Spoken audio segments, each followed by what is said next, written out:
medicine and addiction medicine. She chairs the opioid stewardship program at Mayo Clinic in Arizona, and is a national speaker and author of the leading patient education book on pain and opioids, Ending the Crisis, Mayo Clinic's Guide to Opioid Addiction and Safe Opioid Use. We are thrilled that she could be here and very appreciative of her time. So without further ado, I will hand it off to Dr. Geyer. Good morning, and thank you so much, Scott and Team Jordan, for arranging this opportunity. And thanks, Scott, for clarifying the names I saw on my screen over and over. I knew you had twins. I didn't recognize that you were an octuplet. So my world makes sense again. I just want to say thank you for everyone who's joining today. We've got probably what I think is the coolest topic to address today: an end to our crisis. And for those of you that are probably sitting there with your morning cup of coffee and your pajamas on saying there's no way there's an end in sight, I've seen the devastation, I live it, and it's getting worse, I can promise you there are some simple solutions that if we work together on will lead to an end to what seems to be a spiraling out of control situation. So let's jump right in here. We're going to talk a bit about exactly what we need to do as a community to make that happen. I have no disclosures, either financial or personal, to discuss today. I am from the Midwest myself, up in Minnesota, so we're your not so distant cousins. And, I'm pretty familiar with that terrain. And I can tell you, I was in Chicago just a couple of months ago, and I remember hearing the ambulance screaming down the street from my hotel. And I was thinking to myself, if we had the opportunity to fix it in my home state, we'd be making a lot of progress. Because right now in the United States, right off the bat, 80% of the world's opioids are used by us.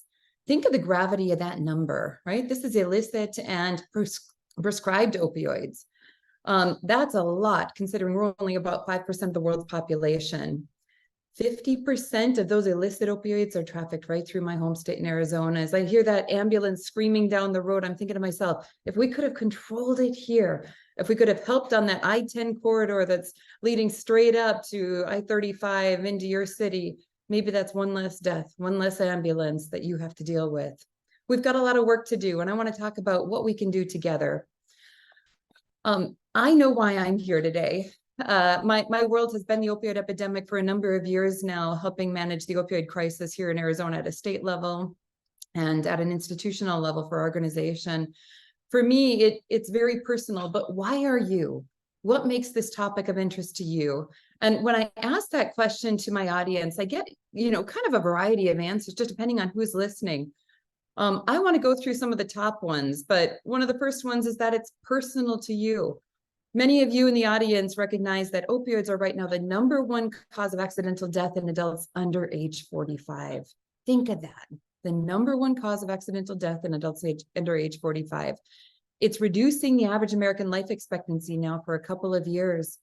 To do the math, it results in a death about every 6 minutes. And it's the equivalent of taking about a 737 airliner, crashing it on American soil every day. If that were happening due to another reason, let's say airline failure, we'd shut down the airline industry. We'd have every news broadcaster covering it 24/7. But in many respects, we've become immune, perhaps slightly disjointed from the topic, because it's been such commonplace and such a prevalent issue in our society over the last few years. The data shows that those who encounter opioids are not at low risk for developing dependency. An American Medical Association study just a few years ago identified that between 3 to 19% of people who encounter an opioid will develop long-term dependency on them. To do the math of how common this is in our society, in 2015, roughly 1 out of every 3 adults had received an opioid prescription, and follow-up studies have showed those numbers are not far off, even as of a couple of years ago.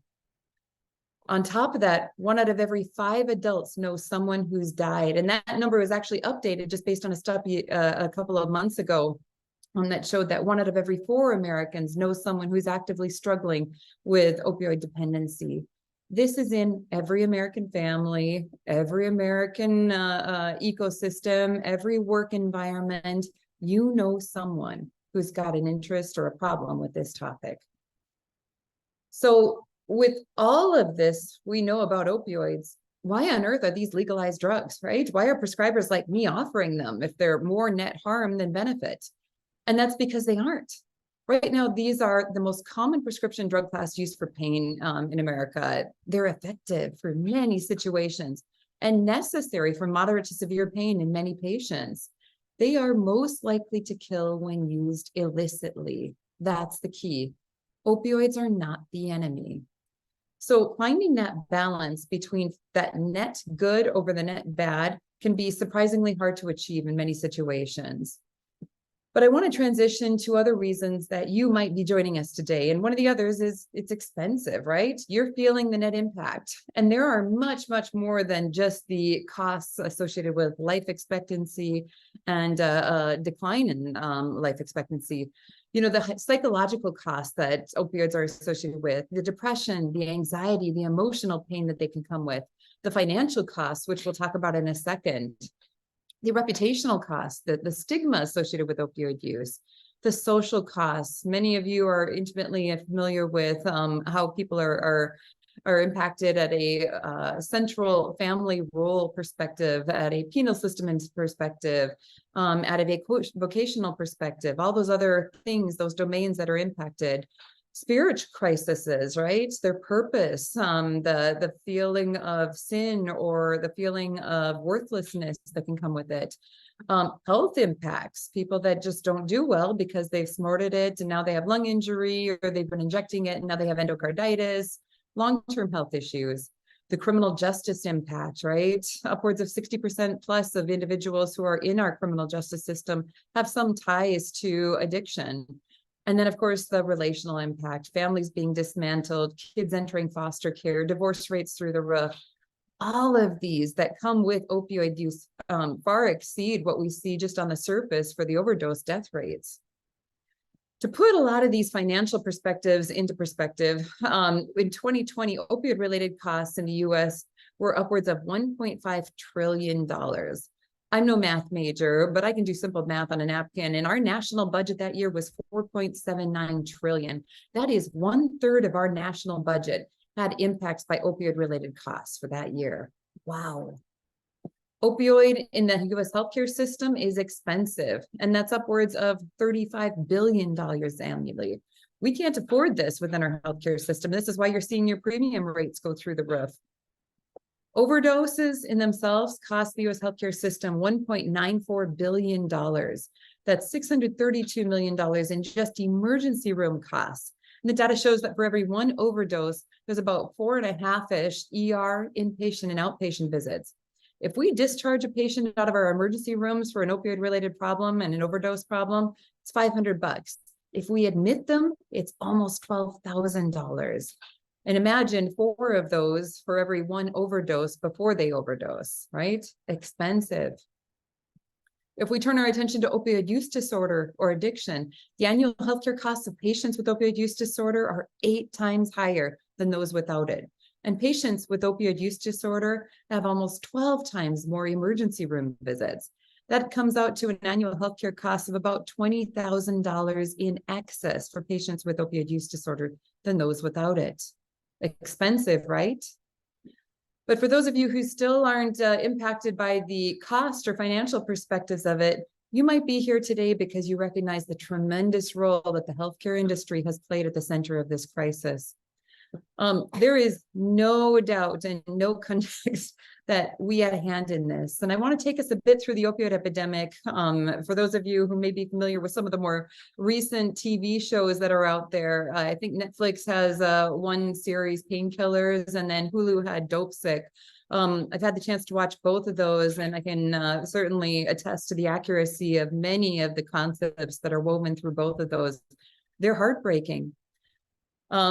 The road to hell, I believe, is paved with cash when it comes to this topic. And if we go all the way back to the 1980s to the 1990s, it's important to understand that historically, the concept of prescribing opioids outside of any reason other than, a severe debilitating pain associated with trauma or injury or cancer was almost unheard of. We in the medical community had recognized the tremendous impact of heroin on our society. We had closely associated the use of opioid prescribed medications as being similar to heroin, and we said no go. And on top of that, there was very little data to support the use of opioids outside of those situations anyway. But in come the 1980s and the 1990s, and I would say one of the biggest articles was a letter to the editor that came out, I believe it was around the mid or early 1980s. And this article was a retrospective study, a 5-line study that came out in the New England Journal of Medicine, which is probably one of the most premier journals in the medical field. And this guy had done a retrospective study of almost 12,000 patients that were inpatient and discharged. And he found of those that had received an opioid prescription, retrospectively, only a handful of those individuals ever demonstrated evidence of opioid use disorder or addiction behavior. And they concluded in this last line that despite widespread use of narcotic drugs in hospitals, the development of addiction is rare in medical patients with no history of addiction. For those of you familiar with how we do clinical studies and develop standard of care, you're probably very much of the understanding that this is not science. This is not scientific study. This is not scientific literature. It does not follow the scientific method, right? This is what we call a hint study, something that says, gosh, maybe we should look into this more. By no means should it change standard of care, but it did. In fact, within the next couple of years, this article was cited more than 600 times by a variety of institutions, by medical societies, and most importantly, by drug companies to say prescribed opioids are safe. It caught on like wildfire. Adding on to that, we saw some other concepts emerge in our field. The concept of undertreating pain, right? That, listen, pain is an important aspect of the patient experience. And if you see someone demonstrating behaviors of opioid addiction, of inappropriate behavior, it's not addiction, it's pseudo addiction. So when Johnny's stealing your opioids at 2 a.m, driving off to buy them off the streets, and he's looking for them in every source, you're finding them in his underwear drawer, and he's slamming the door on you, he's got aberrant behavior, he's got criminal behavior. It's not addiction, it's pseudo addiction. These concepts caught fire, and they moved forward into medical societies to be codified. One of the biggest ways that was done is Pain as the Fifth Vital Sign campaign that started in the early 2000s. And reputable organizations like the American Pain Association and the VA picked up on this. We recognized heart rate and blood pressure and respiratory rate and oxygen saturations as being domains of physical health, those with objective evidence behind them to say a person is or isn't doing well. But pain should be included in that, according to these associations, even though it's subjective, right? And I can tell you, I've had patients that are playing Candy Crush in 10 out of 10 pain. And I've had farmers who come in with their legs half chopped off and they're on death's door with 3 out of 10 pain. It is subjective. It's a personal experience, but it's something, according to these major associations, that now needs to be identified and treated according to patient satisfaction. We saw the Joint Commission, which is a large regulatory board over the whole healthcare system, now framing pain control as a patient's right issue, right? Those patients have the ability to have their pain identified and controlled to their satisfaction. And then we see CMS assessing patient satisfaction on pain control at the same time. And they went further with that. They started evaluating patients on an outpatient basis after their hospitalization to see exactly how well we controlled that pain. It was called the Press-Ganey survey. And this is done across the nation to this day. As they started including questions related to pain satisfaction, they were tying the results of those satisfaction surveys back to hospital reimbursement, both at a provider level and an institution level. And so providers that weren't training their patients' pain to the satisfaction would get lower reimbursement. So would the institution. And you can imagine how many pink slips that was associated with if doctors weren't doing well on it. Or if healthcare systems saw that their providers weren't necessarily doing well and were forcing their providers to essentially offer opioids when and if they weren't appropriate. At the same time, CMS scored hospitals on value-based purchasing and patient experience.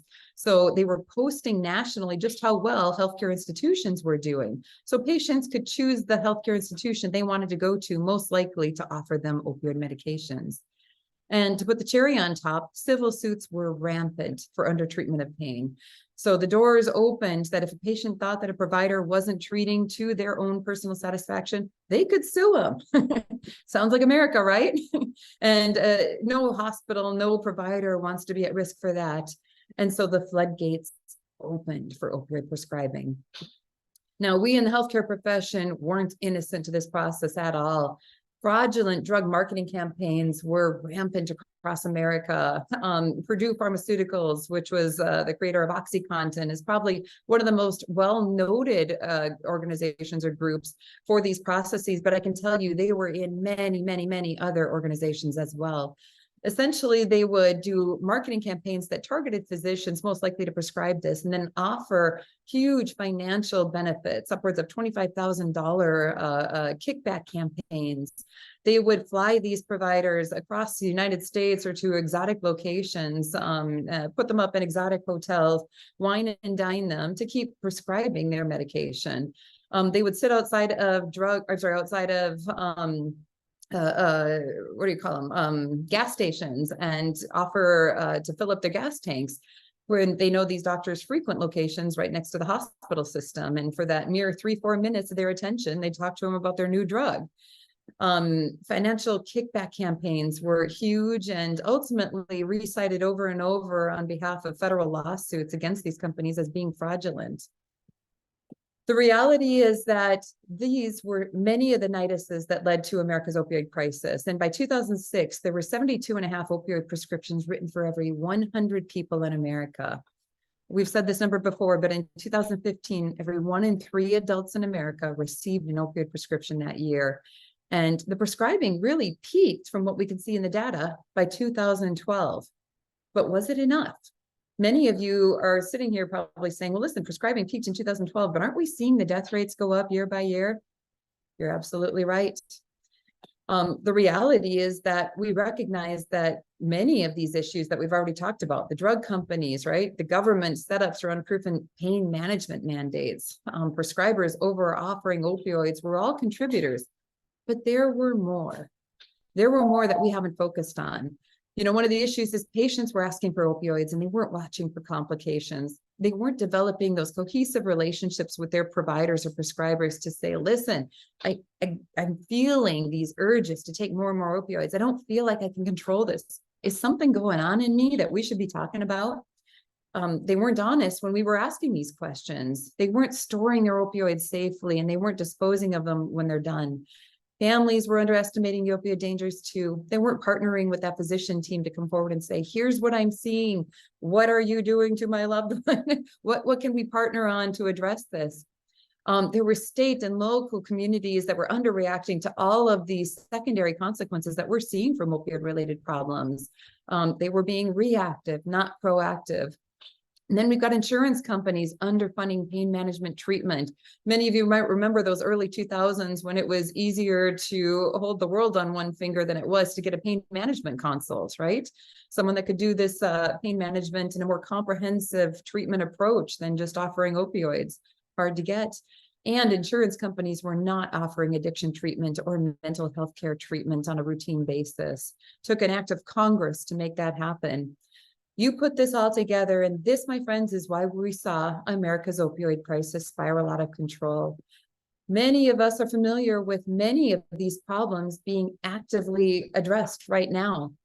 Well, what happened?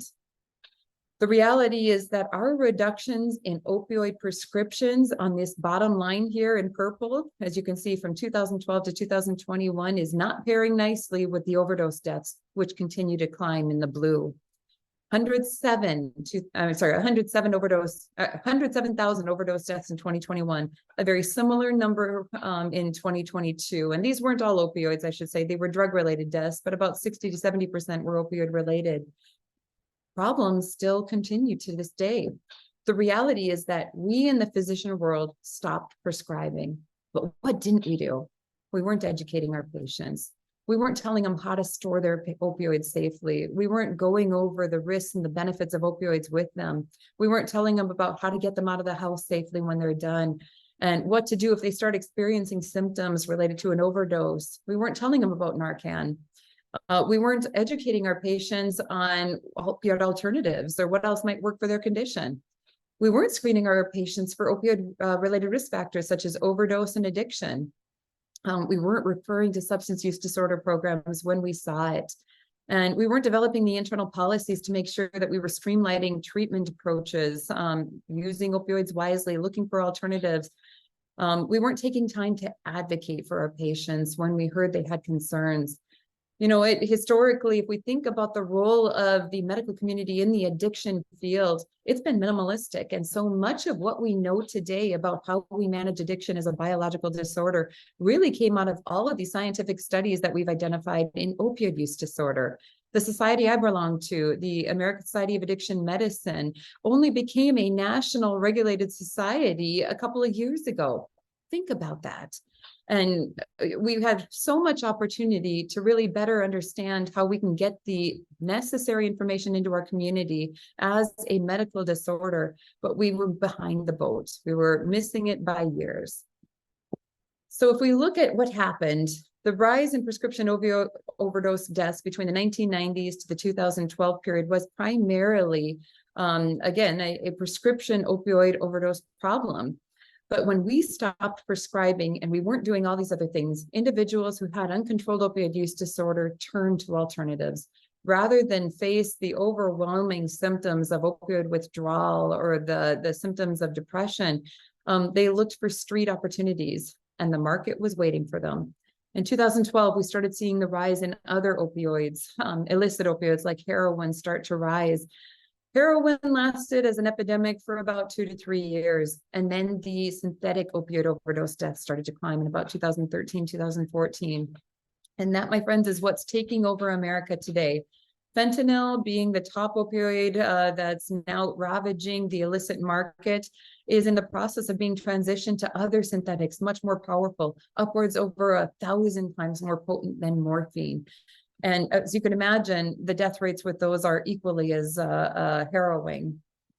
So we had opportunity in 2010, 2012 to kind of pull things together and better identify how we as a community could deal with the opioid epidemic, not just by underprescribing, but by over-referring for treatment for opioid use disorder. But we missed that. Patients found new sources. The data shows that upwards of 80% of people with any history of prescription drug use had transitioned over. I'll rephrase that. The data shows that of individuals who transitioned over to illicit drug use, 80% had a history of prescription misuse. Now, this is old data, 2012 to 2013 in a couple of studies, and no great studies have been repeated on this, looking at the fentanyl epidemic. But I would gather that many of these individuals continue to have a history of receiving their prescription opioids and then transitioning over to the illicit substances when symptoms were no longer controlled or when they found that their opioid use disorder was out of control. Why did the fentanyl epidemic take over? Right off the bat, it's between 50 to 100 times more potent than morphine. And by potent, we mean essentially driving up that euphoria, greater high, meaning more addictive. It's very easy to transport. You can get this across borders without problems. It's a very small quantity that's necessary to transport. If you can imagine, as people are bringing it in their cars across our border here from Mexico or putting it into locations that need to be stored, the amount that's required for heroin, which is large bags worth, can now be microgram dosed. And so it's much easier. It's budget friendly to make. The compounds necessary for it are easy to find and very cheap to identify and get a hold of. There's no need to grow it. Unlike the other substances that are the opiate category, which are derived from the poppy plant, over typically in Afghanistan, which is a pain to get across the ocean and then get into Mexico. Or is directly to our ports. This is much easier to make in clandestine labs. And again, it is highly, highly addictive. It transports across what we call the blood-brain barrier, which is this barrier between the body bloodstream and the part of the brain area that goes up through the cerebral spinal fluid into the brain to act centrally to cause that euphoria or that happiness chemical. So why can't we walk away from this as a community? I will say from a medical community standpoint, we've recognized, number one, we helped create this. As what I would say probably the biggest nidus for the opioid epidemic, we have the greatest responsibility for addressing it. Number two, we've recognized addiction as a medical disorder. This is a condition that is biologically driven with biological roots, and I'm going to talk about those in a second, with great opportunity to be managed with biologically addressed medications. Many of you familiar with methadone, naltrexone, and buprenorphine as being those that have great efficacy in the literature to help address opioid use disorder. This comes from us in the medical community. The fourth issue is that the costs are crippling us. We can't afford to continue going this direction as parents, as loved ones, right? As societal contributors. This is spiraling out of control.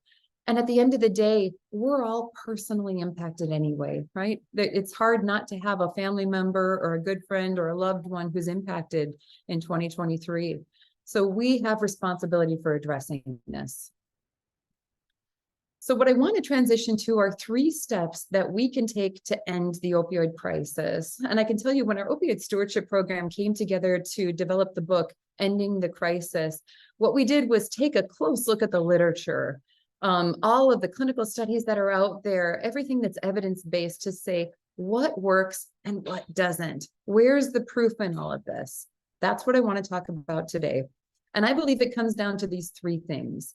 If we can empower our patients to put the knowledge that we have on our medical community side into their hands, this is going to escape them from many of the horrors that are associated with a lack of knowledge on the topic.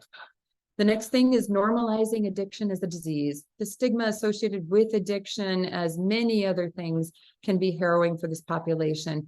We want to make sure that they understand that there are, though many domains affected, biological roots that drive it. And then finally, for those that are in the clinical community, I believe us as institutions developing an opioid stewardship program to help address this is one of the best ways we can prevent unnecessary harm to our patients. So let's jump into empowering our patients. What do they need to know? I believe when it comes to opioids, there's just 4 main categories that patients need to be thinking about. Expectations with pain. What's going to happen as they undergo their surgery, as they sustain this injury? What's reality going to look like? What does their pain management regimen look like to address that? How are they going to store and dispose of their opioids appropriately? And what are the things they need to watch out for? Let's jump into these. The first one, expectations with pain. If I had $1 for every time I've had a patient come in and express for an acute pain management process, they had no idea it would be this painful when they were discharged the last time for a surgical indication, and now they need ongoing pain management. I would say the majority of their pain is actually a misunderstanding of what their pain should have been should have been to begin with. I've seen providers across the nation now change how they're talking to patients. Instead of saying you might have pain after a surgical procedure and it's going to go away after a couple of days, that is a very cursory perspective of what really needs to happen. Telling patients, listen, this is really going to hurt for the first 48 hours. By 72 hours, you're probably going to see a 50-ish% reduction. And within 1 week, I expect at least 3/4 of this pain to be gone. Let them know reality, then they can deal with that.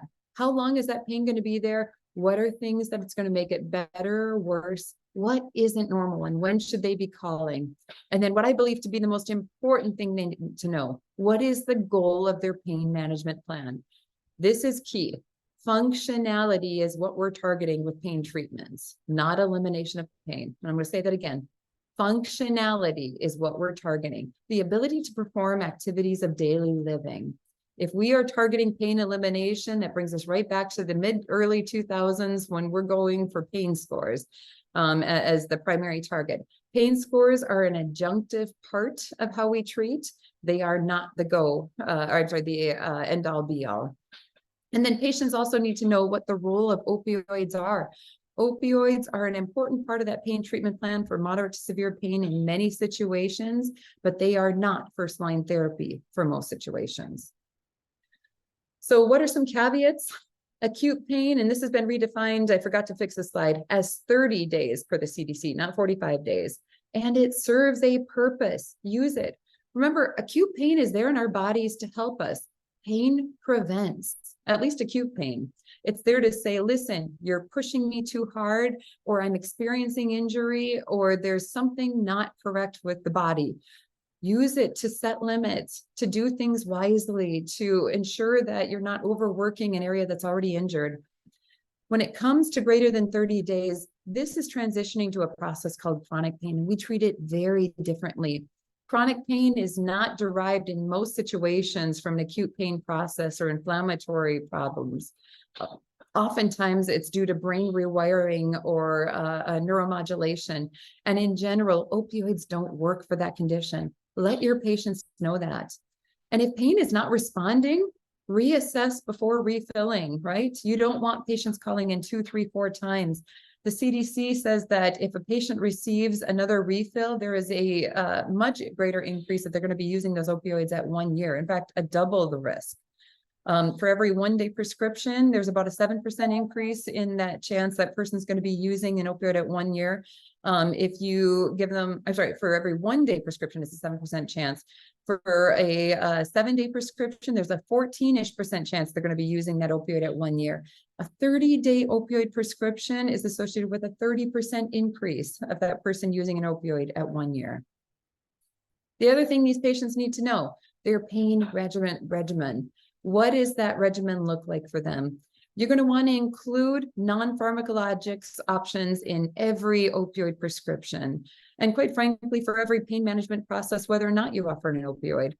You're also going to want to make sure that you have non-opioid pharmacologic options available to that person. In 2023, there is virtually no role for opioid monotherapy.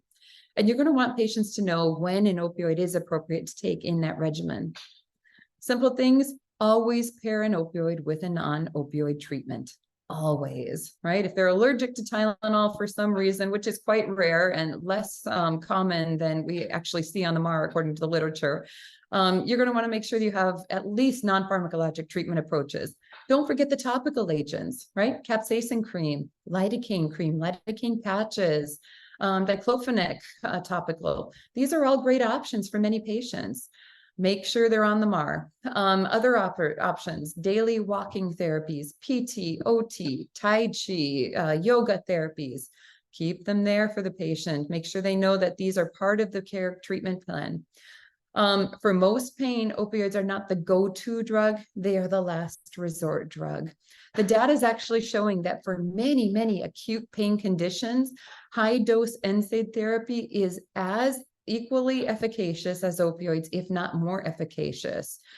So this is great for teeth surgery, for some post-surgeries like appendicitis and gallbladder.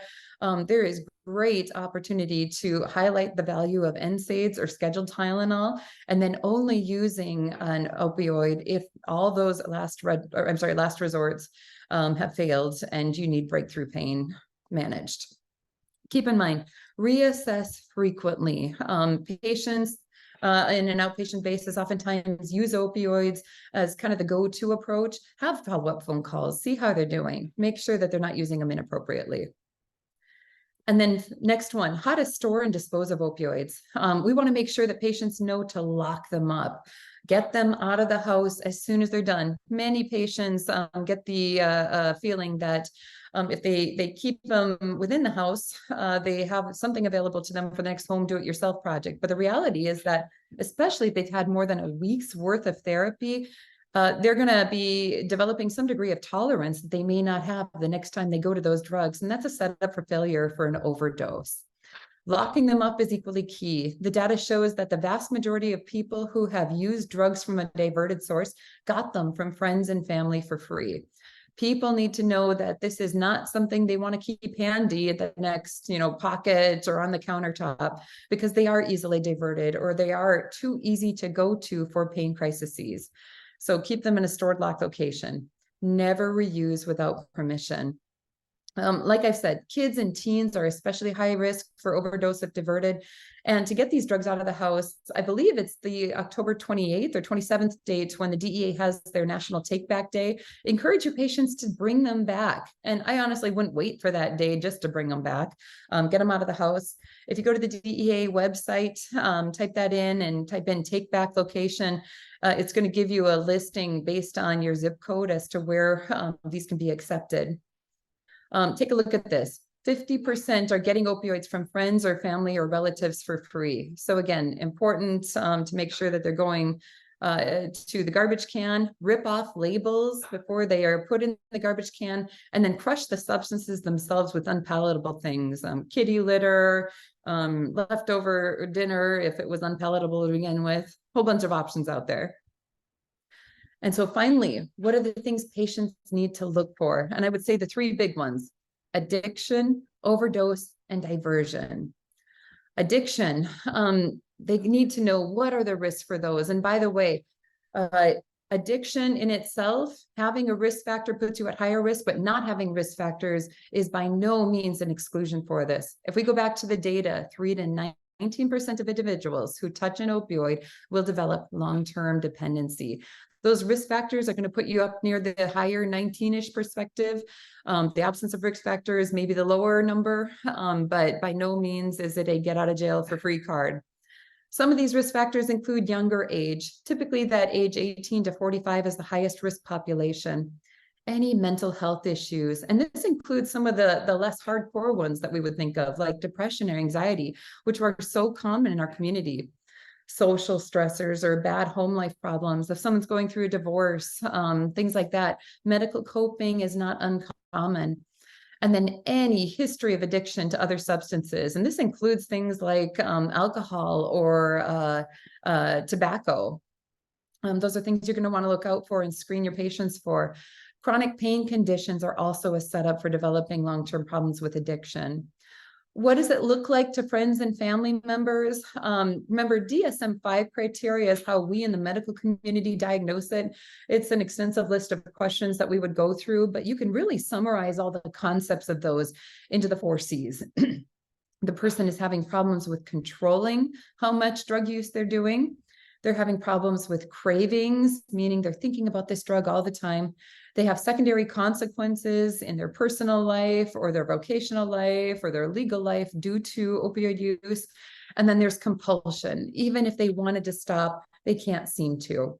Encourage patient and family members to raise concerns. On the day you offer that prescription, say, listen, here's what it's going to look like. If you start having signs and symptoms, if you start feeling like you can't control this, I want to know about it and I want to partner with you.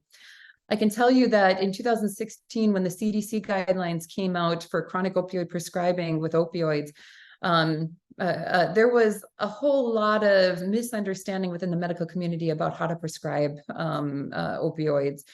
And what we saw is that many times we essentially cold turkeyed individuals off their opioids, or when we talk to patients about opioids, we made it an us versus them topic when it came to their consequences, and that did more harm than good. We should be partnering with our patients against the consequences of drugs, not partnering with the drugs against the consequences of our patients. And so keep that in mind, have an open and honest relationship with them, let them know that you want to hear about their issues and their concerns, and you'll work together with them to address them. The other thing patients need to know, overdoses, right? There are certain risk factors that can put a person at risk for overdose. It does not exclude them from having an overdose risk to not have these risk factors, right? Again, not a get out of jail for free card to not have these. Baseline heart or lung problems. So this could be congestive heart failure, COPD, obstructive sleep apnea, or many others can put you at risk because of breathing issues. Anything that reduces your ability to excrete the drug from the system or clear it. So this is kidney problems or liver problems can put you at risk. And then any personal history of opioid use disorder or personal overdoses can put you at risk as well. Let friends and family know especially what it's going to look like. The big ones I put out there: difficulty breathing, right? A slower respiratory rate. Difficult to arouse or overly sleepy. These would also be signs and symptoms. All high-risk patients need naloxone prescribed with opioids. And I can tell you our organization is in the process of pivoting to make sure every single patient who gets an opioid gets naloxone at the same time. You might have heard, but last week, the over-the-counter version hit shelves across America, CVS's, Walmart's, Walgreens. And so they can now access it. Insurance coverage is often still present for this if a person has an opioid prescription.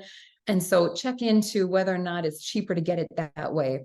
Tell all patients and families, opioid overdoses are medical emergencies. Activate 911 the moment you're administering naloxone, because there's a good chance, especially with the synthetic opioids, that person's going to relapse within minutes to hours of within naloxone administration. And then diversion, this is key. We've talked a bit about it, but these street drugs all have street value. Keep them out of the wrong hands. Evidence of diversion for your patient is a reason to stop prescribing that day. It puts you and your institution at medical risk. It puts your patients, and especially the person who is diverting those drugs, at risk. Providers have the right to do screenings to make sure that these drugs are in the right hands. And I can tell you, it can be a great challenge having difficult conversations with patients about this topic, right? Many of them feel stigmatized the moment you bring up the concept of doing pill counts or urine drug screens. Again, that partnership concept that you're doing it for their best interest to keep you and them safe is key. So for those of you who are within the medical profession, I want to give you some handy tools that might be useful for all opioids. There's the opioid risk tool, and this is a great screening tool for a person's risk of opioid misuse if they're receiving chronic opioid therapy. It's also known as the ORT. You can Google it and find calculators online. The prescription drug monitoring program, I believe, is now available and open in every state in the nation. I would recommend using it before writing every single prescription. It's going to allow you to check and see what other controlled substances have been used by that person, where they were receiving them, how many they've gotten. And many of these have built-in calculators for the risk of someone having opioid use disorder or addiction-related problems built into them.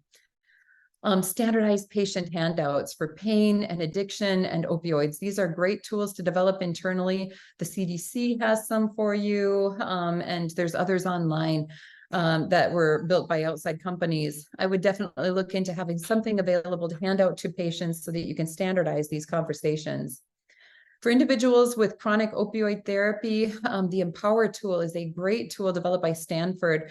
It's a 3-screening questionnaire that's been validated to help identify addiction when someone's on opioids.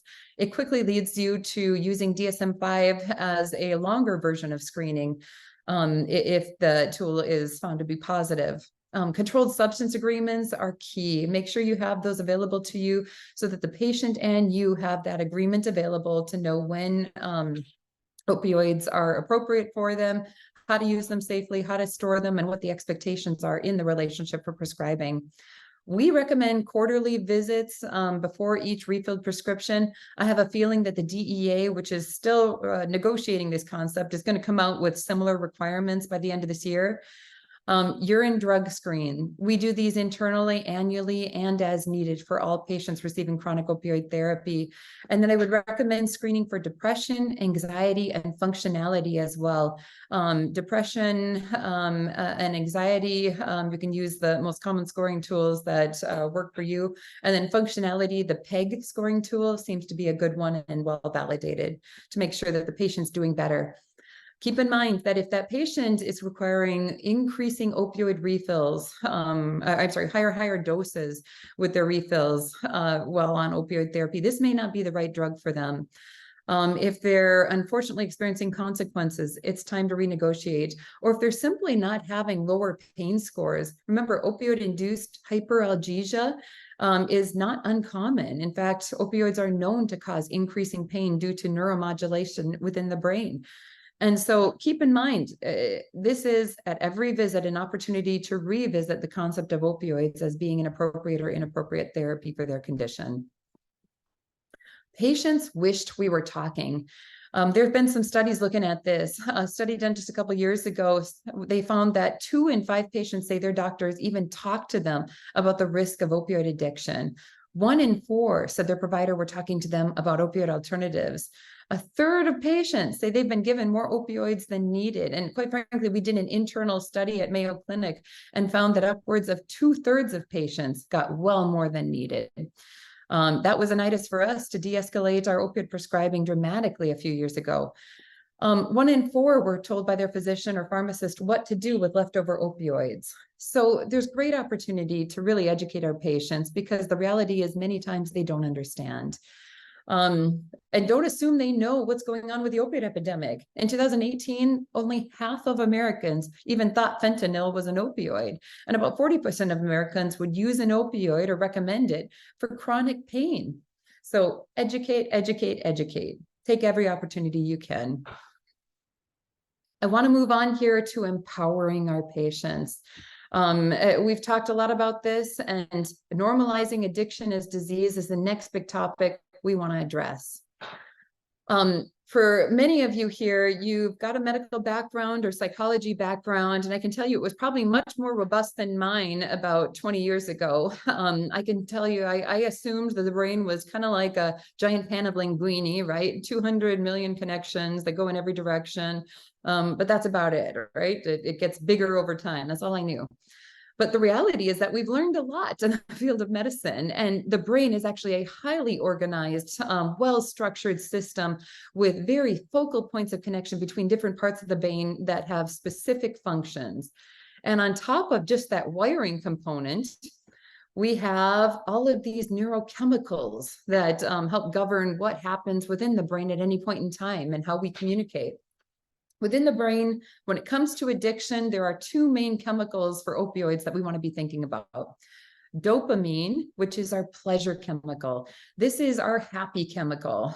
It deals with sensation of euphoria, as we often call it, elation. And it also does other things as well. It's motor function in parts of the brain, or how we move our arms, legs, hands, feet, perseveration, how often we're willing to repeat something, and compulsion, our inability to control how often we repeat something, or the need or the drive to do something over and over. Dopamine is released when we do everyday activities where the body wants to essentially reinforce that activity for activities of healthy living. Good example, going for a walk, we get a little bit of a dopamine surge. Eating ice cream, hugging our kids, right? All of these help us live a more rewarding life. And oftentimes, the way dopamine is released in our body is through endogenous opioids binding to the receptors. Another way to say that is we make our own opioids all day long. That's why we have opioid receptors.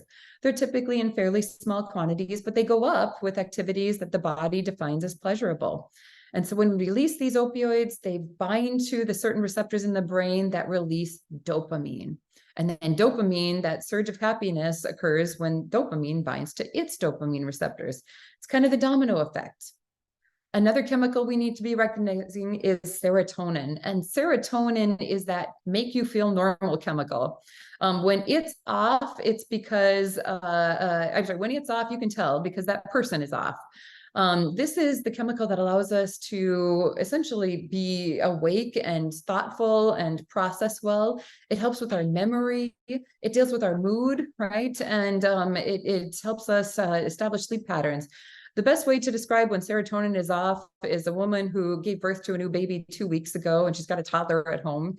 She hasn't slept in, weeks. She's hungry. Everybody else is hungry. She's trying to multitask, and life is just falling apart. When serotonin's gone, that's what you feel like. And drugs of abuse hijack both of these reward and normalcy pathways. There was a great study done a couple of years ago, and I want to put drugs of abuse in perspective. If you look on this first column here on the left, it's got all these drugs of abuse. And what they identified is the relative risk of addiction on a scale of 1 to 5 with these drugs, 1 being lower risk of addiction, 5 being really high risk. As you can see on the bottom here, we've got cocaine and amphetamines being a 5 out of 5. Many of you might have heard of individuals who expressed that, listen, I had 1 hit of methamphetamine and I was stuck for life. It was 1 hit. That powerful surge of euphoria was enough to snatch them, and they've been chasing the high ever since. If we look at the very top line here, where is that relative risk of addiction for opioids? it's at a 4, right?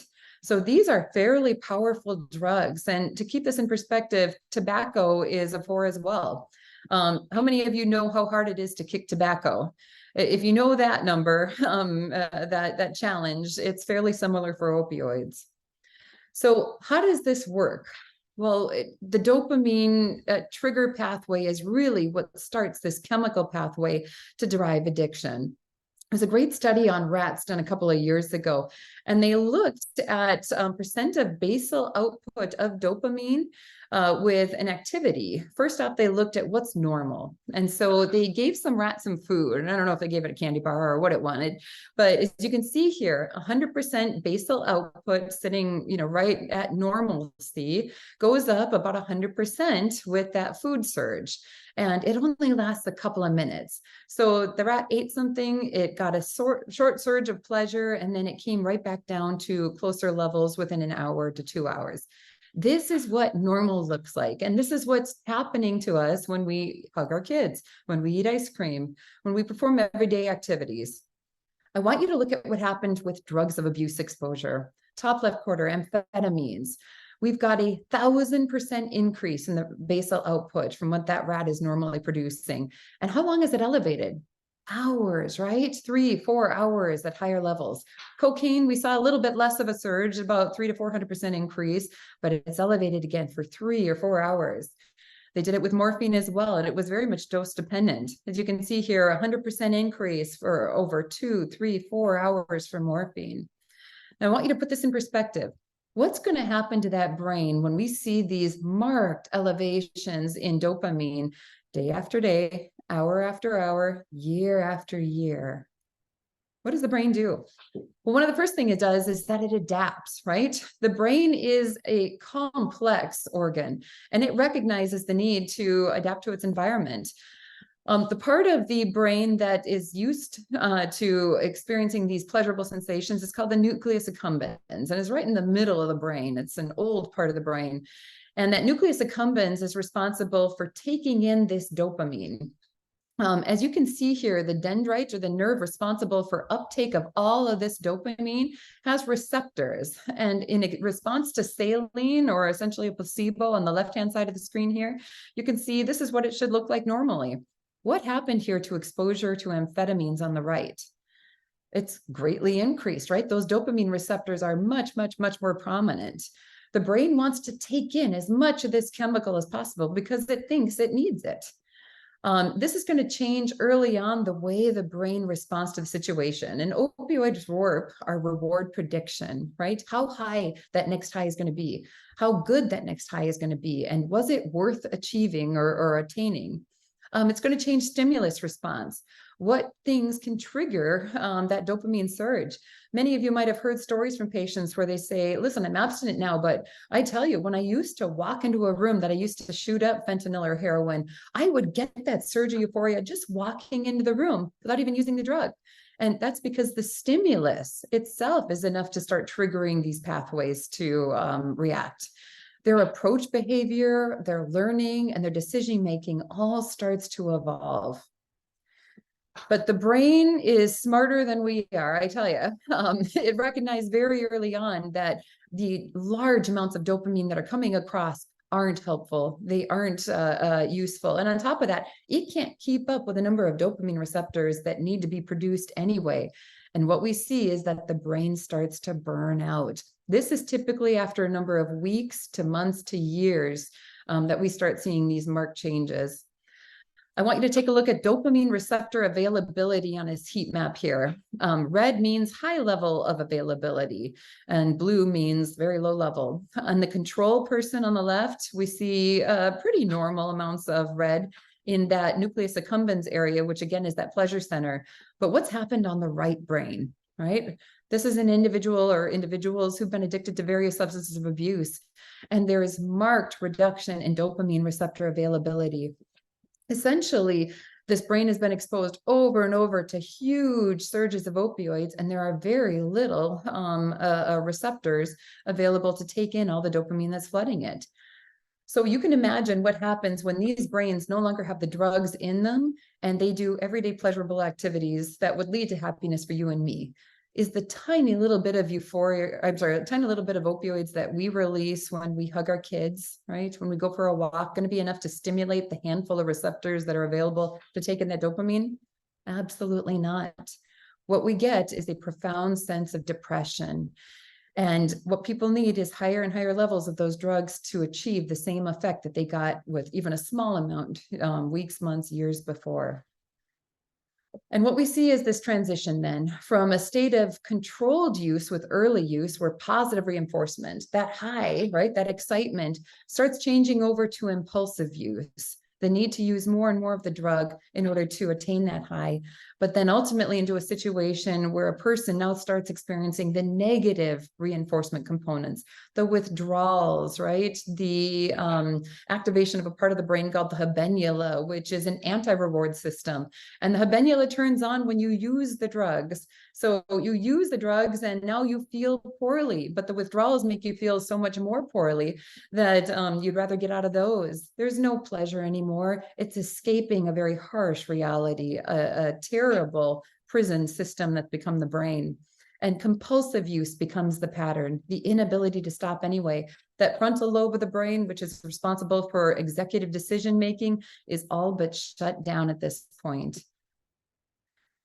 On top of that, remember that picture of the brain being king? We talked about the different segments of the brain being responsible for different components. Those different parts of the brain talk to each other in very discrete pathways. Some talk to each other with 4-lane freeways, all going one direction. Some parts of the brain talk to each other with dirt bike paths. All of those are changed in the setting of addiction.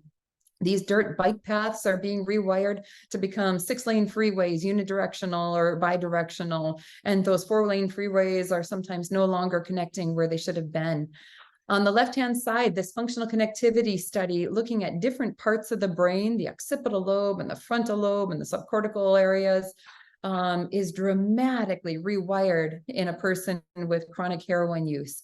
But what I found most interesting about this study is that this functional connectivity pattern is looking at someone who's not actively using. This rewiring is in an abstinent person. And the studies have shown that rewiring like this can occur for years down the road. Friends, this is why it is so key that we are screening our patients once they've had a history of addiction for opioid-related complications down the road. Because there's a very good path that what you're going to do when you give someone with a history of alcohol use disorder or tobacco use disorder or other addictions is put a car back on one of these freeways that they've been mending for years, or put something on a bike path that shouldn't be there. You set them up for failure oftentimes without close screening or monitoring. It doesn't mean those people are not candidates for opioids. It means you want to watch them closely. So to summarize what we know about the biology that drives addiction is that the mind becomes a prison. People are scared of the withdrawals that they're going to experience. They oftentimes live in a state of chronic, debilitating pain because of opioid-induced hyperalgesia.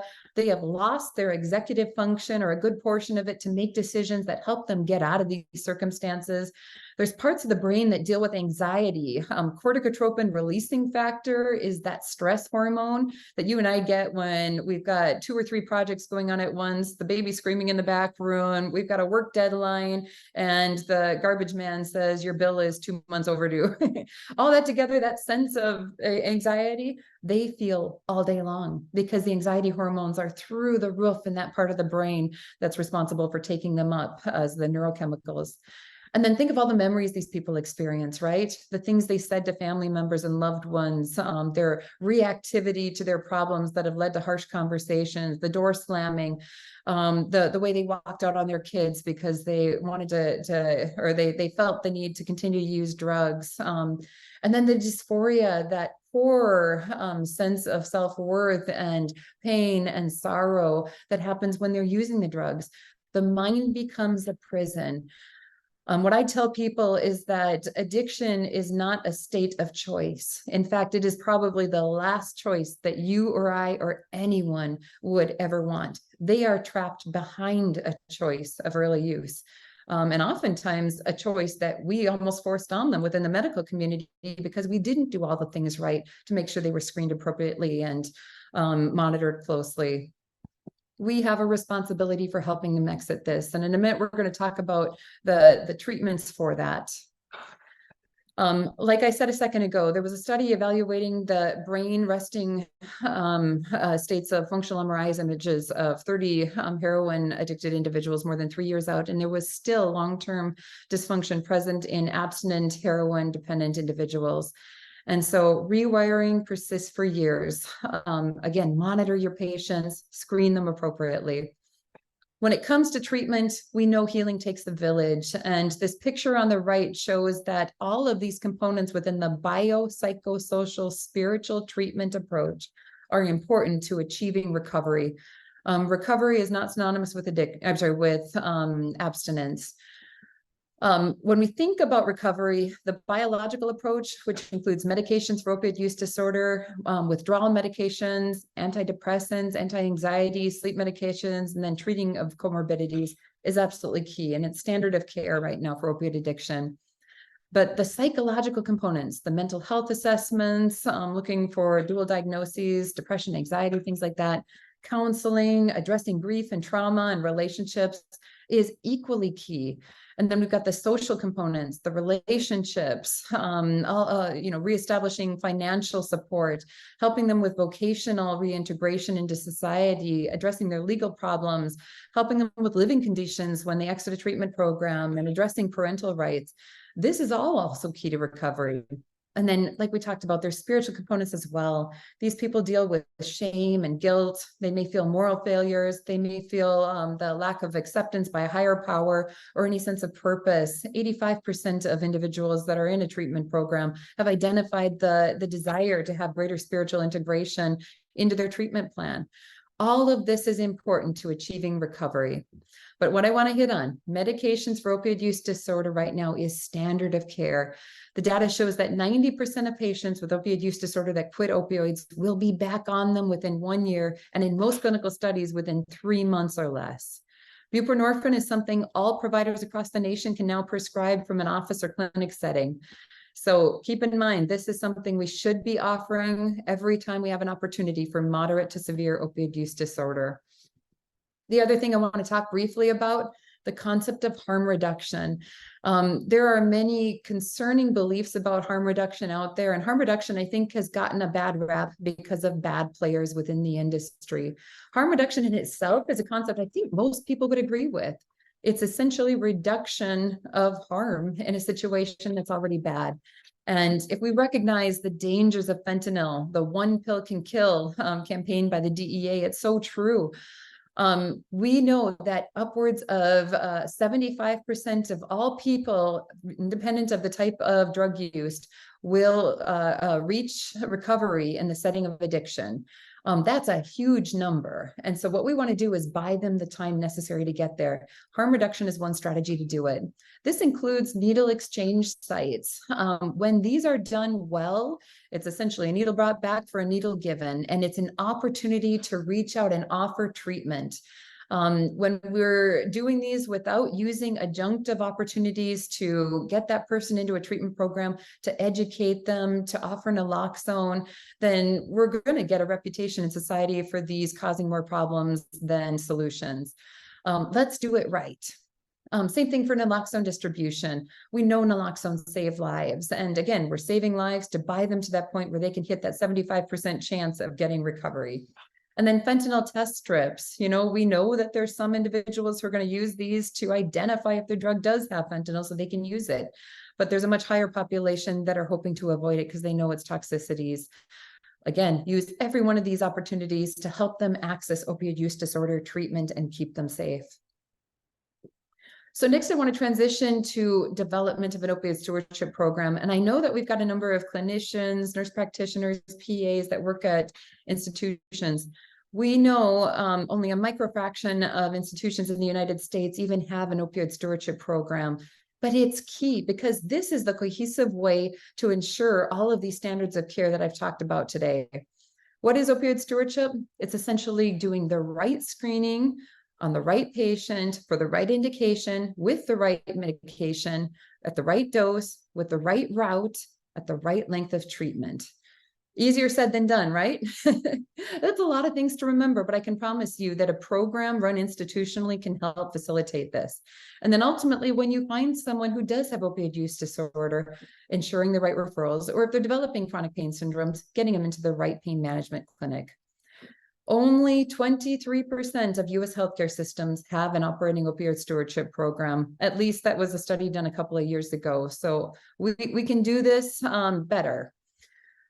Why aren't more programs doing this, right? Why isn't this standard of care in every institution? The reason I personally think is that between 2016 and 2020, we saw most states across the nation doing this mass reactivity approach, passing state laws on prescription drug monitoring program review or PDMP review, offering prescribing limitations, and naloxone prescribing. Many healthcare systems, if not most, just adapted those. And the results showed miserable results. A follow-up study just a couple of years ago found that less than 1% there was a less than 1% change in the number of patients that received an opioid prescription when this was done, and less than 2% change in the number of patients that actually received a non-opioid pain treatment. It had almost a negligible impact on the number of days or supply or dose. So to summarize all our results from these state laws impacts, the minimum was not enough. The minimum was not enough to change practice. The minimum was not enough to change how patients use opioids and what they're doing with them. We can do better. So let's talk a little bit about that road to opioid stewardship. If you were to start one today, and by the way, you who are listening can be the people to bring this up. You can do it. First step is to form your team. People that you're going to want at the table are listed here. I think it's very important to have the right providers, but you want this multidisciplinary. Nursing staff, pharmacy staff, hospital administration or clinic administration. IT can be very supportive. If you have a quality program, I'd include members from them. Social work and care management, especially as it comes down to the referral processes, including legal and then government affairs. I would recommend having at least monthly meetings. As to who your providers are, if you're willing to get a big enough team on this, get those from primary care, the surgical industry, emergency room, those are big ones, and then pain management and anyone from the addiction field if you have those available as well. Next thing you want to do, get leadership buy-in. Start with the C-suite. What are you going to be selling? Well, compliance is big, right? We've got joint commission standards, you've got state regulations, also sell safety, right? This is a patient harm reduction strategy for your own institution. We've talked about these readmission rates, the number of patients that are experiencing overdoses in the community, and the potential reputation your organization is going to get if you're the ones that are using too many opioids, right? Amongst the community that knows where to get them. Patient satisfaction. I can tell you that we've done internal studies at Mayo Clinic, and we've fortunately, with establishing an opioid stewardship program, been able to maintain patient satisfaction despite reduction in opioid use and doing a better job of screening and integrating these monitoring programs. And then costs. We went over those in detail, but can you afford not to do this? And if all else fails, if none of this works, what are you selling? An epidemic. That's getting worse. We can do better. The other things, collect your metrics. I would recommend creating a dashboard to help with this. Many EMRs like Epic, which upwards of 50% of healthcare systems already use, are able to help facilitate this.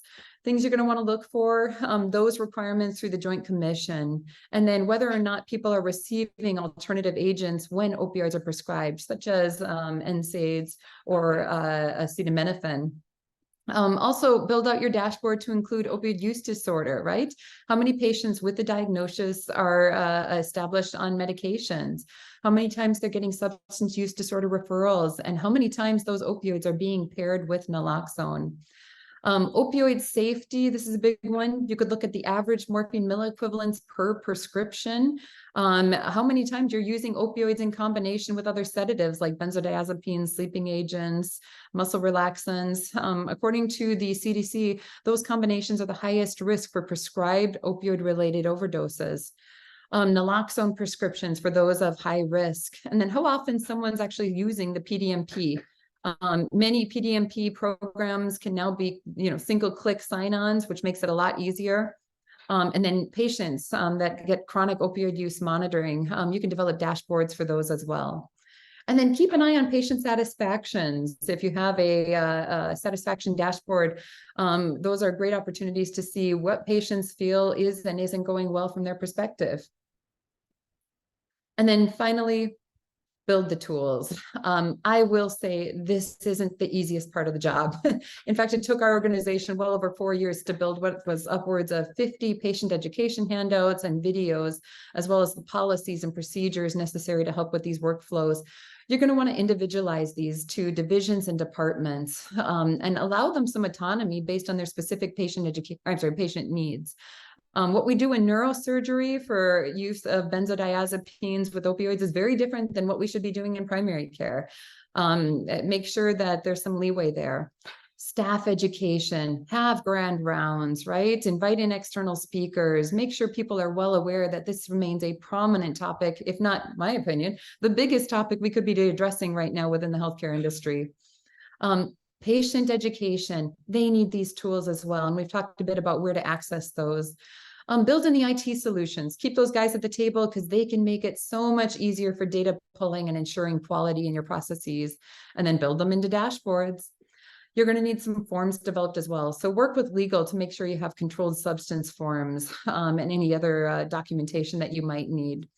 And then build out your referral network. If you can't offer treatment internally for opioid use disorder, and again, following that comprehensive biopsychosocial treatment paradigm, this is so much more than just offering buprenorphine. You're going to want to make sure that you've got counseling and then social reintegration referral networks built out as well.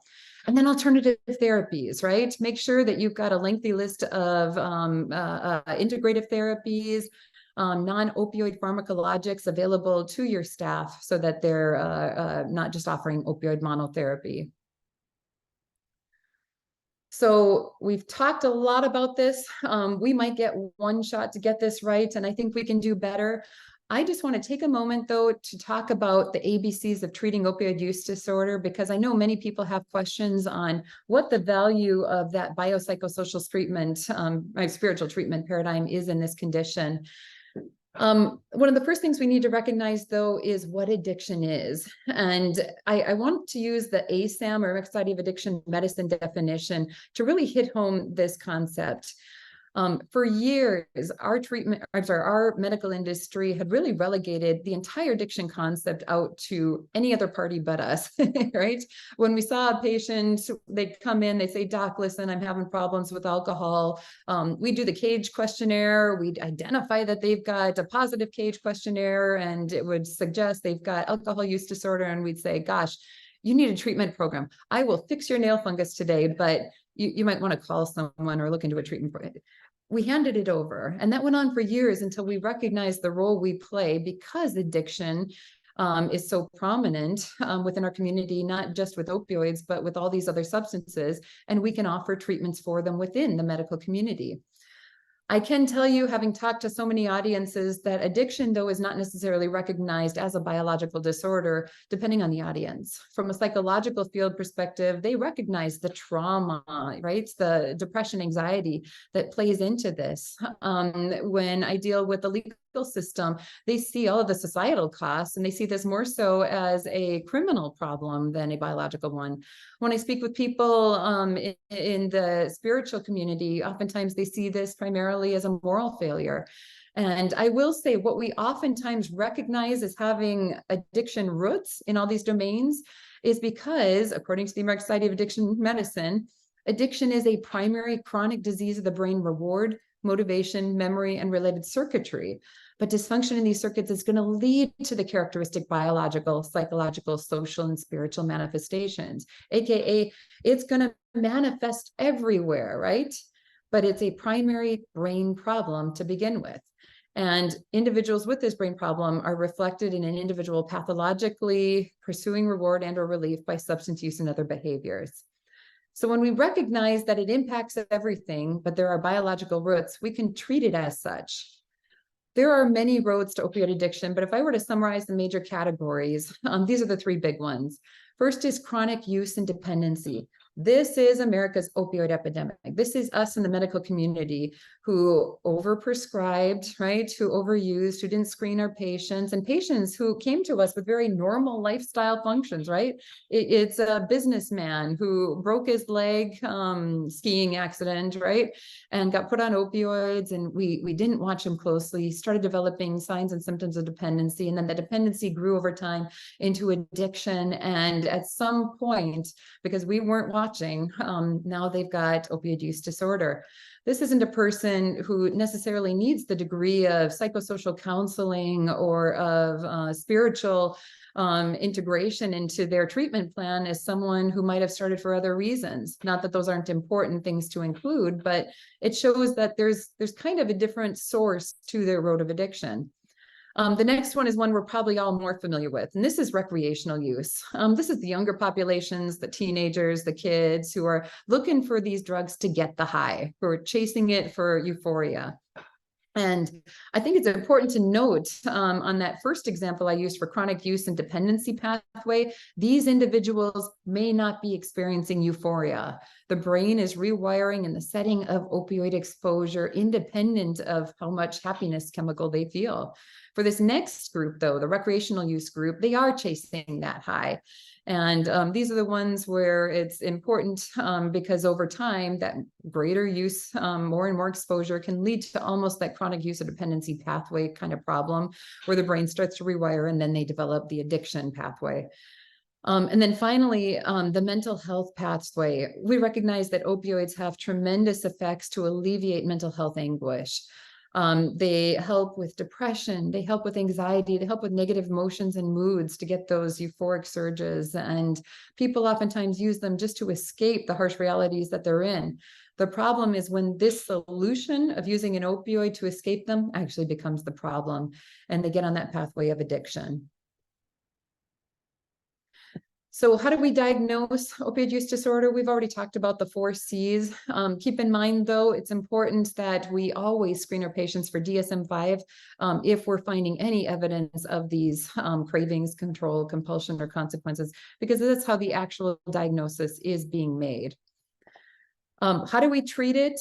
I like this slide because it really helps emphasize what we're targeting. We can go after the disease in the medical community, right? The disease is those neurotransmitter abnormalities, the receptor deficits, all the hormonal changes that take place with chronic exposure to opioids, the rewiring and their medical complications and withdrawals. This is medications for opioid use disorder that helps with that.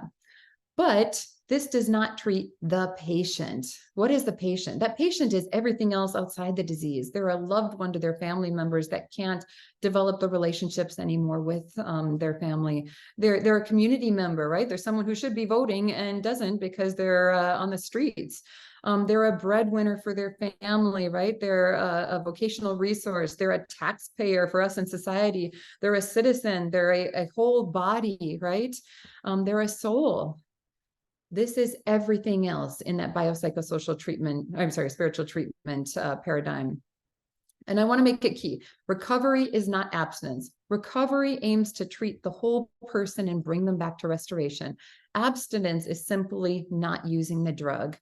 And although abstinence is a key component to recovery, it is not in itself recovery. So going straight after abstinence, right, especially if all we do is offer medications for opioid use disorder, oftentimes does not treat the underlying problem, which is restoration of the person. Recovery has many different components to think about, but when we think about it, it's got environmental under the biological component, it's got the genes, the age, environmental comorbidities that all contribute, and we need to keep and be mindful of those. We have mental health disorders, resiliency and assumptions, and trauma history under the psychological components. For the social issues, we want to address relapse prevention, legal affairs, vocation, and access to treatment, as well as the current environmental and social support network that are already there. And then we've already talked about this, the regret, the shame, forgiveness problems, purpose, and community that can help through addressing the spiritual disorders. So we've already talked a bit about this slide, but each of these, when added on top of each other, can help lead to recovery. Again, 90% of patients that don't receive medications for opioid use disorder will be back on them typically within 1 year, often within 3 months. And when we're using medications for opioid disorder, what we're doing is targeting the sensation of normalcy. Many people associate medications with opioid use disorder as yet another opioid that we're adding on. But the reality is that these are specifically formulated opioids to help that neurotransmitter system restabilize. No one feels normal when they're directly off opioids going into a state of abstinence. In fact, it can be very challenging to retain in treatment. The goal is to put them between that state of mild withdrawals and a feeling of normalcy so that they don't feel the need to exit treatment, that they can re-engage with other forms of therapy. Again, we've got a couple treatment options available to us. There's buprenorphine, methadone, which is primarily offered only through an opioid treatment program, and then naltrexone, which is an opioid antagonist and used for very specific populations. It actually blocks the receptors so that an opioid cannot bind and does not lead to any sense of a high and is of almost no risk of misuse. So the data shows that medications for opioid use disorder offer a lot of benefits. They help the client stay engaged in treatment, prevent secondary illnesses associated with other drug use. It helps prevent illegal activities that are associated with illicit use and improve their function. It helps reduce cravings and then reduces those withdrawals. Despite this, the data shows that abstinence and detox is still the #1 treatment that's employed in America. So we've got great opportunity to do this better. And that's one of the reasons that the DEA opened up medications for opioid use disorder prescribing by all physicians in America. There's been talk that methadone might be released later this year for all physicians to use as well. Among substance use disorder patients, opioid use disorder patients have the lowest completion rates for long-term treatment programs and the highest dropout rates for short-term treatment. We might see much better numbers if we're integrating MOUD. I hear from patients all the time, I want to be abstinent off the drugs, though. I don't want to be using anything that impairs my ability to function. Why are you keeping me on medications for opioid use disorder? And the reality is we don't know exactly how long patients should be on them anyway. For many patients, longer, at least a year, is better. But we need to keep in mind client goals as well. In the eye of the beholder, it really depends on, how you look at the concept of abstinence. Patients oftentimes who take buprenorphine or methadone feel dependent on the opioids. And we do know that being on these medications does prevent natural dopamine neurotransmitter function. Many of these people perform less well on cognitive performance scales while on them. And then there's the social stigma that comes with it. But on the other hand, those of us who look at it as a form of abstinence recognize that, listen, they're functional on it. They're performing daily activities. They're not engaging in the risky behaviors that were associated with drug use. And they're not using other drugs of abuse that could cause consequences. So I think it really depends on how you look at this to call abstinent versus not abstinent. And I would favor looking at it from an abstinent model, right? They're getting their life back. They're more functional. We always want to look for opportunities to de-escalate these drugs. And there are certain populations that will likely do well with taking them off it at some point. There are other populations, those with a history of polysubstance abuse and recurrent relapse or poor living circumstances, where taking them off may cause more harm than good. It's got to be individualized. All these things are considered standard of care right now. Doing a level of care assessment to make sure that a patient or client is getting into the right kind of treatment program that offers the right treatment approach. Doing mental health assessments or dual diagnosis screenings, as they're historically called, for depression and anxiety. Incorporating licensed counseling, offering that opioid replacement therapy or medications for opioid use disorder, ensuring safe transitions back into the community, and then monitoring outcomes or how that client is doing afterwards. When we think about medications for opioid use disorder, many patients have fears of stopping these, and this includes withdrawal discomfort or pain or risk of relapse. We want to make sure all of these are readdressed before we discontinue them and that they're readdressed throughout the course of treatment. Behavioral health interventions, we know that behavioral health is a field of science. It's research driven and it's evidence based, especially for those of you who have licensed counseling backgrounds. We know that licensed counseling is a standardized approach and offers the greatest opportunity to really re-help connect those parts of the brain that should or shouldn't be connected. Motivational interviewing, cognitive behavioral therapy, individual counseling, drug and alcohol counseling, and family counseling are really the bedrock of the integrative components when added to medications for opioid use disorder to make sure people are getting back on the right track and have the tools necessary to prevent a relapse. The science is fascinating, and we're actually seeing how these these tools augment brain neuroplasticity to improve executive control and overcome memory drivers on functional MRI imaging. There's real changes we can see over time. And I don't want to miss the opportunity to look at the religious and spiritual practices and what they offer in substance use disorder. We've talked through a lot of these, but clinical studies have shown tremendous benefit in integrating the spiritual practices into treatment plans. Studies have shown that particularly with opioids, engagement with religious resources are associated with less frequent use, more frequent 12-step participation, and then a reduced risk of relapse. So if they have faith in their life and it was an important component to them before, or if they're interested in it, recommend that they seek it out or have referrals for them so that they can at least get reintegrated into a community that can help address spiritual needs.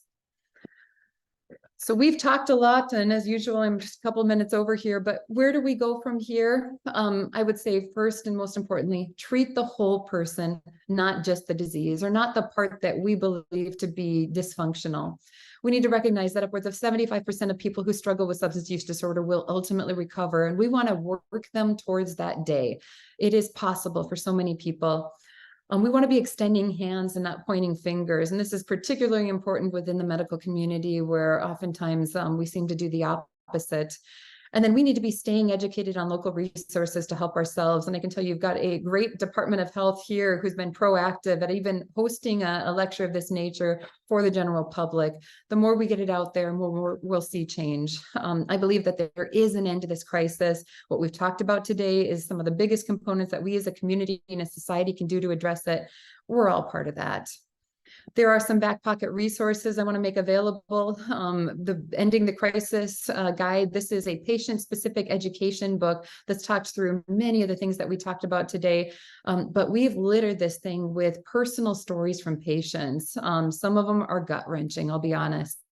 But if you want to hear first source from those who've lived through this epidemic, either as people struggling with chronic pain or addiction, that's a great resource for you. And the other one is the Stem to Tide Opioid Stewardship Measurement Implementation Guide. Great resource put out by the American Hospital Association on how to start an opioid stewardship program and then monitor the metrics. I am going to transition here back to our team. We've got a couple other resource centers here. The Mayo Clinic Opioid Resource Center, if you were to pull that up online, that's got many of the things that we talked about today. They're written for the general public and got some patient education tools there. Of course, the Illinois Department of Public Health has many tools built into their website as well. And then if you Google these common topics on CDC and NIDA, I'm sure that you'd be able to get a lot of your questions answered from this as well.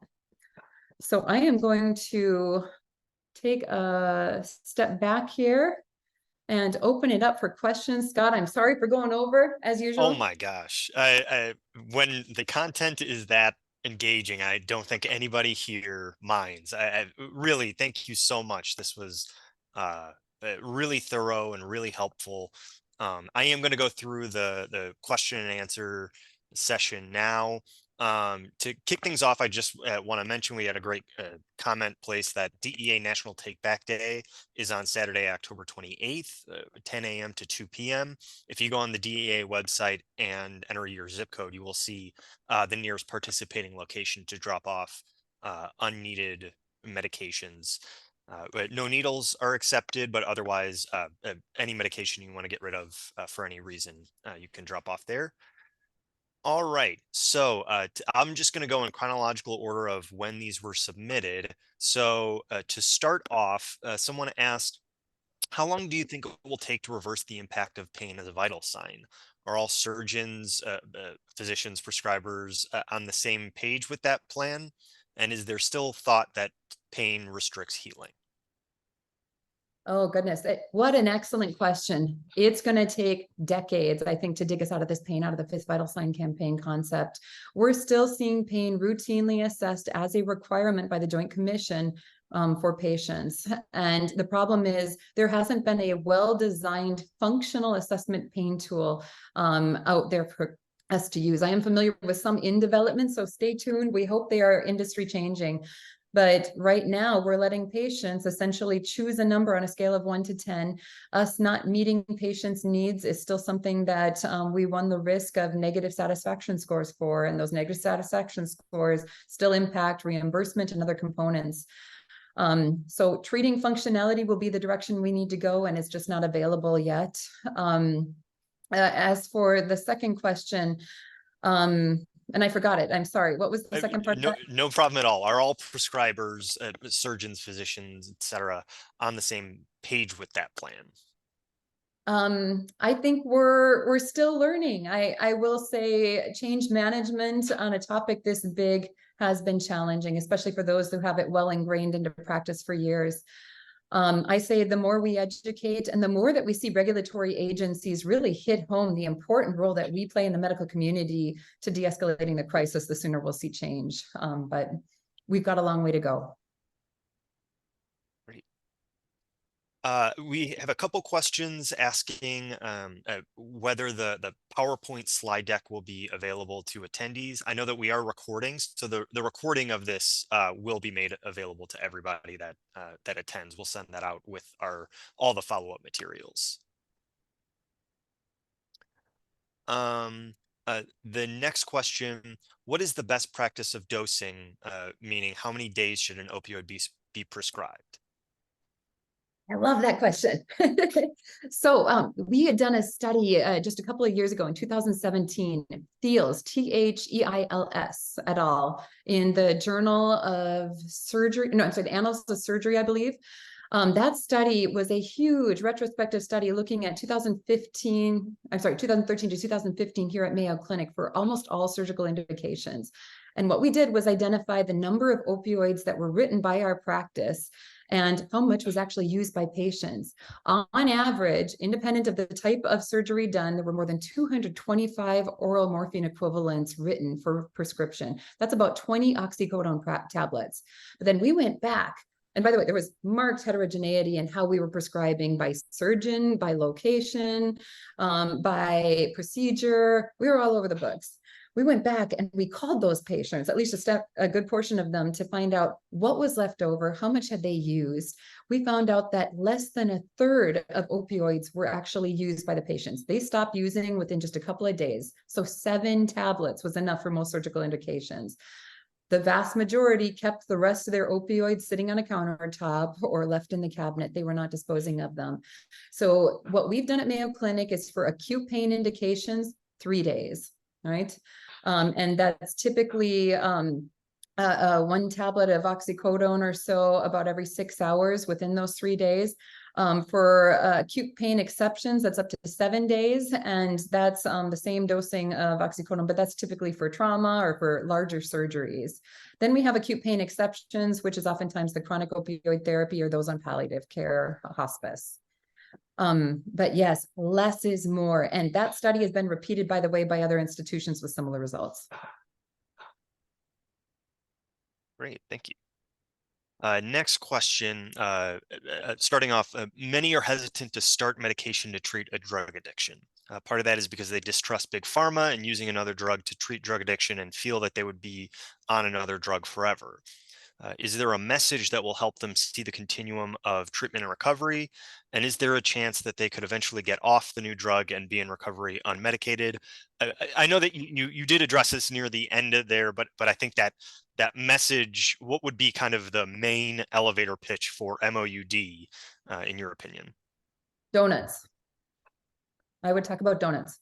If you had a loved one who has been eating donuts 3-4 times a day, they're hopelessly in love with the sprinkled ones, and that's been their lifestyle, and they have a major heart attack, right? And they get cathed and stented and finally go to a cardiac rehab program and they go to see their cardiologist. And they come home one day and they say, honey, my cardiologist has put me on a new donut for therapy. The sticker value of that statement would be enough to call the state medical board, right? Who in their right mind as a cardiologist would give a donut to a patient who's had a heart attack? It's madness. But what the devil's in the details. That's what we see in this industry. And that's what's unique about the medications for opioid use disorder. The sticker value is, yes, they are an opioid. But what you didn't hear in that conversation with the cardiologist is when that cardiologist sat your loved one down and said, listen, you've got a problem with donuts. You eat too many. You eat the wrong kind. What I want to do is give you a donut. I'm going to give you one donut every day. And this donut is specially formulated such that it's got the right kind of sprinkles. It's going to control your cravings. It's going to help with urges, but it's going to allow you also to integrate other forms of therapy, which, by the way, are mandated. If you're going to get my donut, then you've got to come back to me on a regular basis to get these donuts. I'm going to be calling you. We're going to check and make sure that there's no other donuts in your urine. We're going to ensure that you're engaging these other forms of treatments. And then eventually, as these other treatments start to take effect, we're going to wean you off the donuts, provided you're a good candidate, which I think you are. It frames it in a different light, right? And that's what we want to do with opioids. We use medications for opioid use disorder to help people engage in other forms of treatment and to stabilize these neurotransmitter deficits. Ultimately, the goal for everyone is recovery. And if that can be achieved without these medications long-term, fabulous, right? It's not for everyone, but I think it's for many. Fantastic. All right.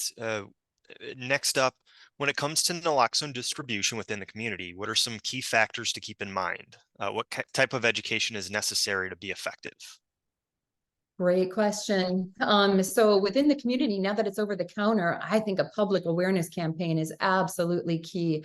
I can tell you I live in a very nice area and I have a beautiful park behind me, and I took my 3-year-old to the park just a couple years ago. We heard screams from behind a bathroom wall, and I grabbed my little girl and we raced over only to see a bunch of teenagers, probably 12, 13 years old, standing around a kid. He couldn't have been more than 12, 13 himself, blue, almost lifeless, barely breathing. Those kids who thought experimentation with whatever it was, probably something much lighter weight like cannabis or another substance, didn't realize it was fentanyl laced.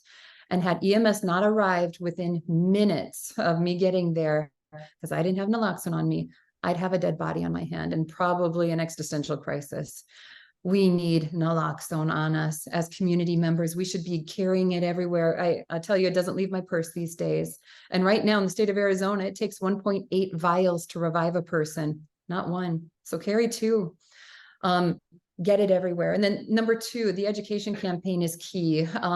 Quite frankly, I spend a whole lot less time educating the patient on naloxone than I do their family members, because I don't know the last patient I've ever met who was administering it, right? Let them know what it looks like, the importance of making sure that person quickly gets it administered, and that you're calling 911 to treat it as a medical emergency. And then get the refill as soon as you've used up that vial.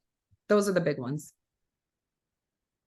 Thank you, Dr. Geyer. I am going to provide a shameless plug for the DuPage Narcan program. We have a mail-out program. I'm going to put the link in the chat momentarily. For anybody with an Illinois address, they're able to complete that form and receive a kit of Narcan for free, mailed to that address within a few days. So I'm going to put that in the chat. But in addition to receiving the Narcan, we also provide recorded trainings and that education for people, because you're right that not just providing the information, but providing the information to the right people that may need to end up using that Narcan. It's incredibly important. So thank you. Next up from Kevin, would it help or hinder to mandate the implementation of opioid stewardship programs, since it's essentially the implementation of the standard of care? The squeaky wheel gets the grease. I have been very loud on this topic. I don't know why it's not mandated at a federal level. I really don't. I think there is tremendous opportunity for CMS to require implementation of these programs. The Joint Commission standards are very high level. I don't think they'd go near into the degree of oversight and regulatory requirements necessary to make this a much more robust process at every institution. And again, with state laws, now being in place, I think there's this comfort level that the minimum is enough.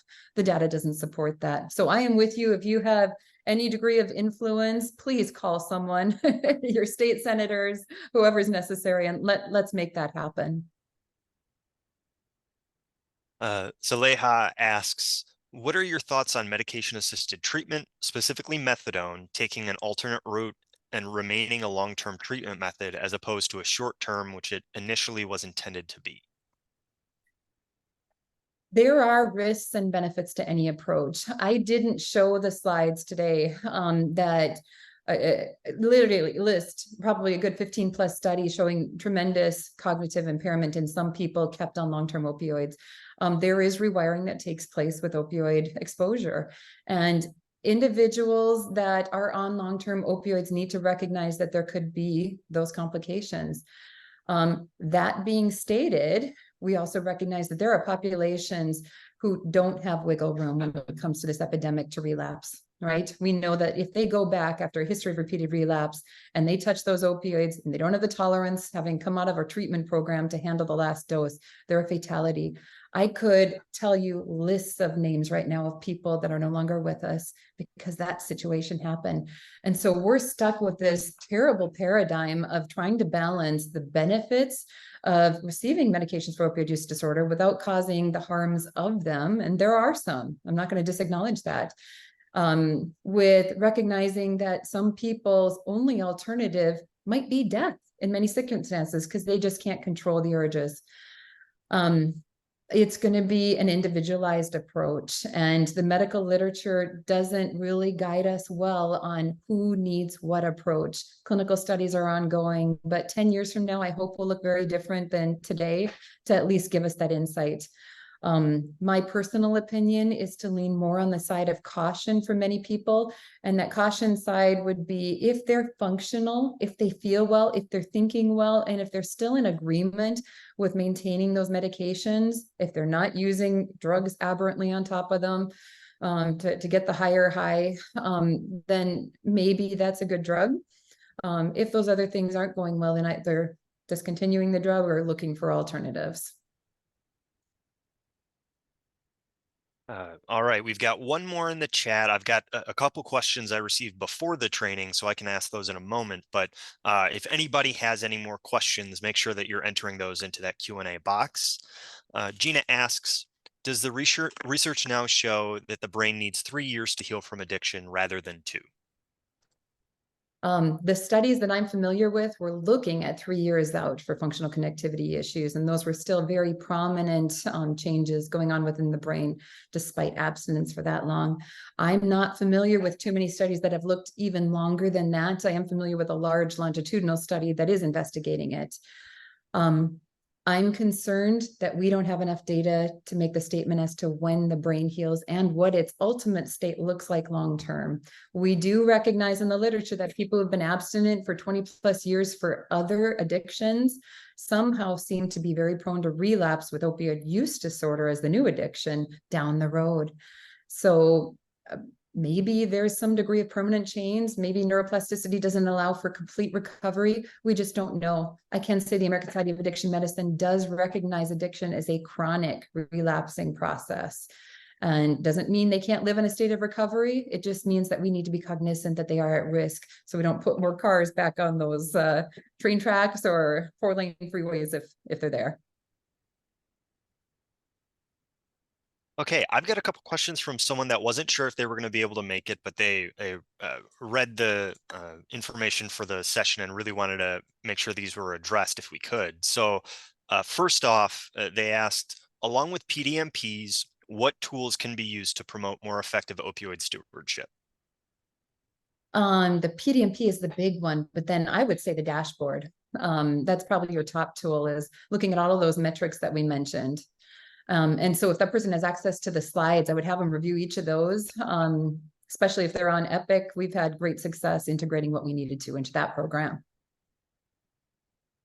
And then their additional question, what knowledge, public or individual, can be provided to patients in order to inform them of their risk or danger of oral opioids and give them the power to make informed decisions before they are being prescribed opioids? I love that question. I love it. It's my favorite question. um, I often talk about the book and the concepts, more importantly, in the book as being a bumper sticker on the back of a school bus, right? So we all seen that bumper sticker, right? That big yellow sign, I stop at all, or this vehicle stops at all railroad signs. It's annoying, right? You pull up to the railroad sign, and there's so many assumptions that come with that, right? That the railroad company has built good brakes in so that if your car is coming, it can stop. It's the assumption that the railroad tracks are well maintained. It's the assumption that the little handle that comes down and will come down appropriately when that train is coming.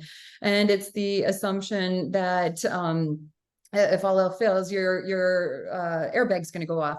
All of those are assumptions. That bus doesn't walk up to that railroad track with any of those. It says, independent of any of these foolproof processes, I'm going to stop because I'm going to keep myself safe. And that's what empowering your patients is all about. It's making sure that regardless of what you know, they already know it too. And so I would refer anyone to our Opioid Resource Center online. It's cheaper than the book. It's got a lot of those concepts in there. And there's patient education tools and handout tools. You can get some other things available on the CDC website, NIDA.